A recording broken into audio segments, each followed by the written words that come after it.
Hi guys, it's Kate from the workshop again.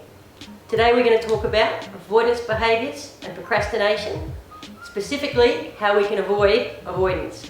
Before we start, I need you to get a pen and a piece of paper, and if you've already got one, here's some video of animals to look at while we're waiting.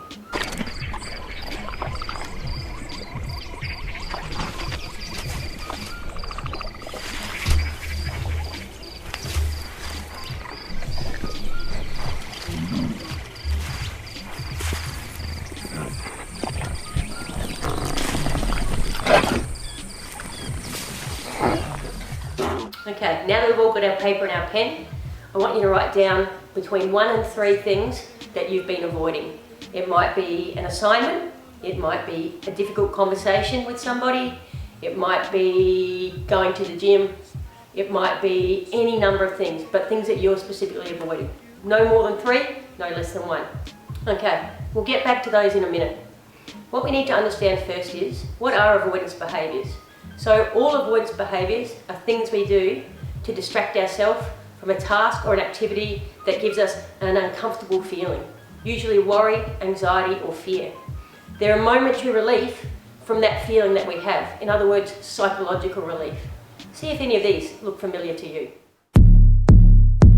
Okay, I'm bored in the house and I'm in the house bored. Bored in the house and I'm in the house bored. Bored in the house, bored in the house, bored in the house, bored in the house. The problem with avoidance behaviours is they all lead to one thing, which is procrastination. Yeah?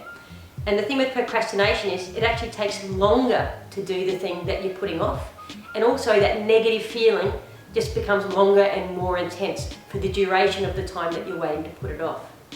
Now, let's talk about the role of fear. There's things that we call primary fears. Fear of looking foolish, fear of failure, fear of perceived pain. These are really common reasons that people put stuff off. Well, I'm not going to start my essay because I don't think I'm very good at English and I don't want to look like an idiot in front of my teacher and my classmates, and I'm worried I'll look foolish. I don't want to start studying for that test because, you know, I'm kind of crap at maths and I'll probably fail, fear of failure. The problem is, when we listen to those fears, they actually start to affect our self-esteem and our self-confidence. And it can lead to something called the self-fulfilling prophecy. So for example, if I say I'm really bad at maths, which I used to think I was in school, then what happens is, when I come up with something that I have to do maths, I avoid it. I don't learn, I don't get better at maths, I just avoid it, and I become worse at maths. And then I turn around and say, see, I told you I was bad at maths. It's a self-fulfilling prophecy, it's something we've created for ourselves. Okay guys, we're in the study now, and I have a confession for you. It's something that I've been avoiding. So I've actually had time lately to redo my website, which has been a goal for a really long time. But instead I've just been putting it off. And every day I wake up, I put it on my list, I think today's the day I'm going to do the website. Every afternoon I haven't done it, and I'm really frustrated at myself, and by now I actually could have had it all finished. So we're going to talk about some different strategies for how we can avoid avoidance and get stuff done that we've been procrastinating about. The first one is called chunking, and there's 3 steps. The first step is you divide the task into separate bits that you can do one at a time. Second step, just start. Start with the easiest one where possible.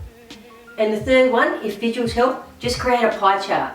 So if you have an essay you have to do and you're thinking about the whole essay, it can be overwhelming. So think about it in terms of different chunks. You've got an introduction, you've got a paragraph, another paragraph, a conclusion, stuff like that. Just do one bit. Start with the easiest bit, and then you'll actually have a sense of achievement and it'll get easier from there. Alright, this is strategy number 2, and it's just called the 3 magical questions. Question 1, where are you right now? Well, right now I'm at my desk with my computer. Number 2, what do I need to get done? Well, what I need to get done is my website. Number 3, how will I feel after I get it done? I'll actually feel really good. I know I'll feel really relieved and a little bit amazing, and probably feel pretty proud of myself as well. 3 magical questions. Strategy number 3, ultimate goal versus immediate desire. So this is when your ultimate goal, for me, to have a good website, a successful business, look pretty professional, comes into conflict with my immediate desire. Chill out, watch Netflix, grab a coffee. What you need to do is swap those things. So what I need to say is my ultimate goal is to be able to relax, watch Netflix with a cup of coffee. So my immediate desire is to get things done so then I can reward myself by doing the stuff I really want to do. Get started on that website. Once I've done an hour or so, just go and chill out with Netflix. Okay, last one, strategy number 4, the AA model, the Alcoholics Anonymous model. What you need to do is find someone who's in the same situation. They're also struggling to get an essay done. Maybe they have an uncomfortable conversation that they need to have with a parent or a sibling or a boyfriend or a girlfriend, and they're finding it really hard to do. So get together, have a chat about it, support each other, and then come back and talk about it. Knowing that someone else also has to do it will help you to get your goal done. Okay, last thing is our homework. By our homework, I mean your homework, but also mine. What I want you to do is look at that list of things that you've been putting off, pick the easiest one and write it down on a piece of paper. Okay, now think of a date 2 weeks from today, whatever day you're watching this, and I want you to write down that date underneath it. Fold it up. Do this with me.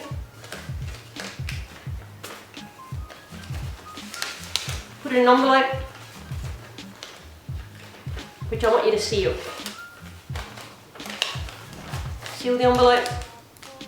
Write your name on the front. Again, with that date from 2 weeks. And then put it in your socks and jocks drawer. Always your socks and jocks drawer, because you should be checking there every single day. If you're not, start doing it. And then what I want you to do is leave it there for 2 weeks. It'll be a reminder that you've got to get that task done. In 2 weeks, go back, open the envelope and see how you went. If you did do the task and you achieved it and you stopped procrastinating, you're actually going to feel really good about yourself. If you didn't do it, don't stress. Just use it as a reminder that you've got to get it done. Alright, that's it for the clip today. We'll talk more about it in the workshop, and you can ask me how I went with my website. See ya. Be free.